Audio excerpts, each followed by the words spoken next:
కర్నూలు జిల్లా కోసిగిలోని మండల పరిషత్ ప్రాథమిక పాఠశాలకు సరఫరా చేసిన గుడ్లు కుళ్లిపోవడంతో పారబోశారు.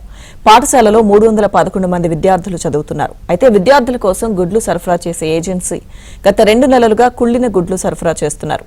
నెలకు 600 గుడ్లను పారేస్తున్నామని పాఠశాల హెచ్ఎం తెలిపారు.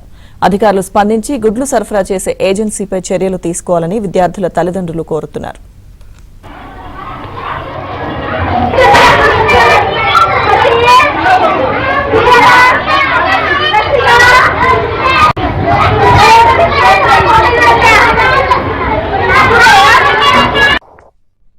కర్నూలు జిల్లా కోసిగిలోని మండల పరిషత్ ప్రాథమిక పాఠశాలకు సరఫరా చేసిన గుడ్లు కుళ్లిపోవడంతో పారబోశారు.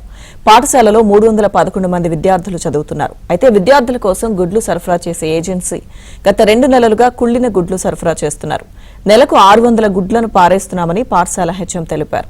అధికారులు స్పందించి గుడ్లు సరఫరా చేసే ఏజెన్సీపై చర్యలు తీసుకోవాలని విద్యార్థుల తల్లిదండ్రులు కోరుతున్నారు.